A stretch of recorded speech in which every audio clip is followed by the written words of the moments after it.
In the vast, unforgiving theater of the African savanna, there is a distinct and terrifying line between being a predator and being a god. Most lions spend their short, brutal lives fighting for a mere scrap of territory, clinging to life through scavenged kills and desperate skirmishes.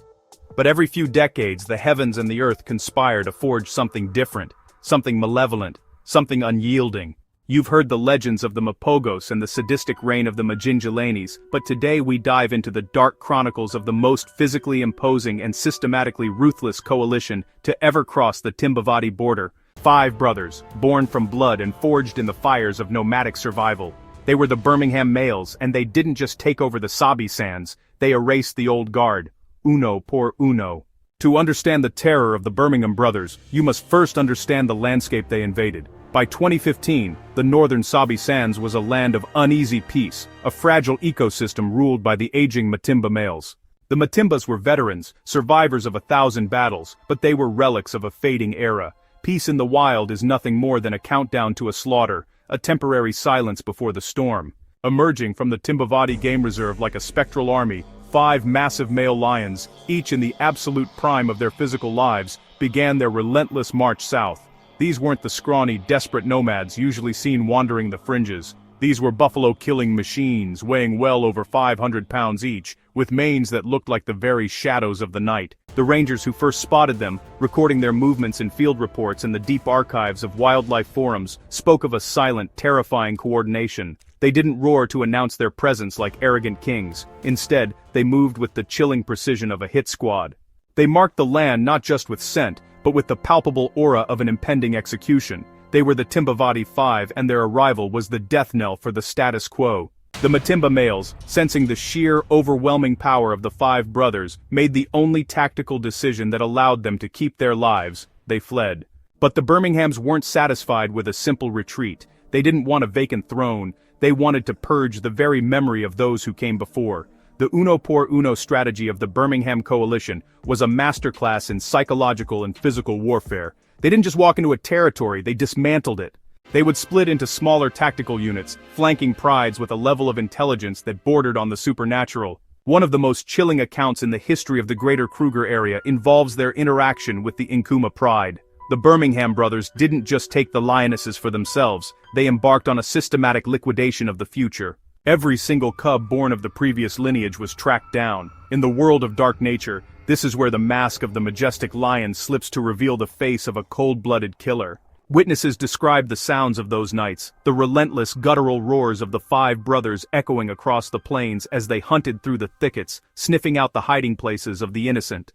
It wasn't a takeover, it was an ethnic cleansing of the bush. But their brutality wasn't reserved only for rival lions. The Birmingham brothers were known for their absolute, fanatical intolerance of any other predator that dared to breathe the same air. There are documented stories of them tracking a leopard for miles, not because they were hungry, but because they felt the leopard's existence was an insult to their total dominion.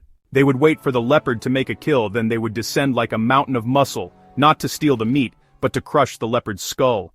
They were the undisputed gods of the north, and their reign was marked by a level of physical health and dominance that was almost unsettling to those who watched them. They were never seen emaciated, they were never seen weak. They lived off the largest prey the savanna could provide, bringing down massive 1-ton Cape buffalo with a chilling efficiency that left even seasoned safari guides in a state of shock. They would surround the buffalo, one brother taking the nose, 2 taking the haunches, and the others disemboweling the beast while it was still standing. It was a display of power that silenced the savanna. As the years passed, the Birmingham brothers became the face of Sabi Sands. They sired dozens of cubs, creating a new generation of warriors that would eventually carry their bloodline across the continent. But the wild is a jealous mistress, and she never allows a king to keep his crown forever.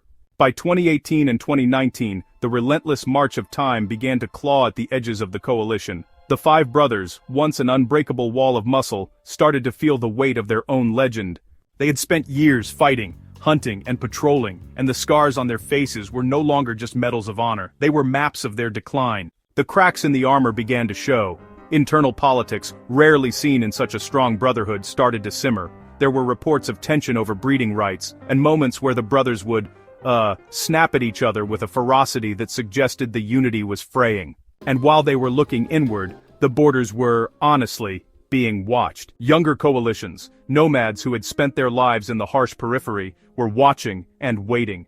They were waiting for a single sign of weakness, a single limp, a roar that didn't carry as far as it used to. The Birmingham Brothers had spent their lives being the executioners, but the wheel was beginning to turn, and the executioners were, well, becoming the target. The decline of the Birmingham Brothers is a story of tragic isolation. The oldest of the brothers, a male known for his immense size and dark flowing mane, began to lose his physical edge first. In a heartbreaking turn of events documented by rangers at Londolozi, he was eventually forced into a nomadic life, wandering the fringes of the empire he had helped build. In one of the most rare and emotional displays ever recorded in feline history, he eventually found one of his own grown sons, a member of the Nkuhuma Pride.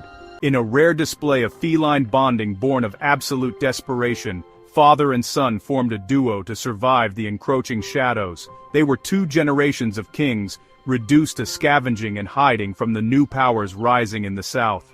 The final battles of the Birmingham era were not grand, epic clashes on an open field. They were a series of brutal, exhausting skirmishes in the dead of night. They were attacked by the Ottawa Pride, where they faced a level of resistance they hadn't felt in a decade. The legendary confidence that had defined their rise was now, well, their greatest liability. They fought with an arrogance that their aging bodies could no longer support. They fought until they couldn't stand, defending a throne that had already been stolen by the relentless flow of time.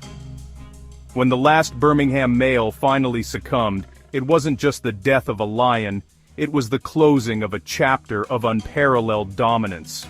The story of the Birmingham Brothers serves as a grim, echoing reminder of the cycle of the savannah. They came as executioners and left as memories. They proved that even the most powerful army of brothers is eventually dismantled by the one enemy you cannot fight, the future. Their uno por uno execution of their rivals remains a standard for coalition takeovers, a dark blueprint for every young male lion that looks toward the Sabi Sands with ambition in its eyes. They taught the world that in the wild, power isn't just about how hard you can bite. It's about how long you can hold the world in a grip of terror before the world decides to bite back. As we look back at the archives and the shaky footage of these five giants, we are, forced to confront the true nature of the wilderness. It is a place of absolute beauty, but also of absolute uncompromising horror. The Birmingham Brothers were the embodiment of that horror. They were the shadows in the grass, the roar that made the earth tremble, and the force that decided who lived and who died. They ruled with a fist of iron and a heart of ice, and well, their legacy still haunts the northern plains. Even today, when the wind blows through the acacias, and a distant roar breaks the silence of the night, the elders of the pride still seem to remember. They remember the five brothers who came from the north to claim everything. But what do you think? Was their systematic purge of the old guard a necessary evil for the survival of their bloodline, or was it a display of pure animalistic sadism that went beyond the needs of nature? Was Mr. T's betrayal of his brother in the previous era more or less shocking than the Birmingham's cold-blooded liquidation of the Matimba legacy? The debate continues in the comments below. We read every single word you write, and we want to hear your perspective on the dark side of the wild. Does the uno por uno strategy make them the ultimate tacticians, or just the most efficient killers? If you want more deep dives into the most ruthless coalitions in history, if you want to explore the stories that the television networks are just too afraid to show, then you are in the right place. Hit that subscribe button, turn on the notifications, and join our pride. We are peeling back the skin of the natural world to show you the bone and blood underneath. The next execution is already being planned in the long grass. The next king is already sharpening his claws. And honestly, we will be there to document every drop of blood. Until next time, remember the lesson of the Birmingham Brothers. In the wild, you are either the king holding the throat of your enemy, or you are the prey waiting for the end.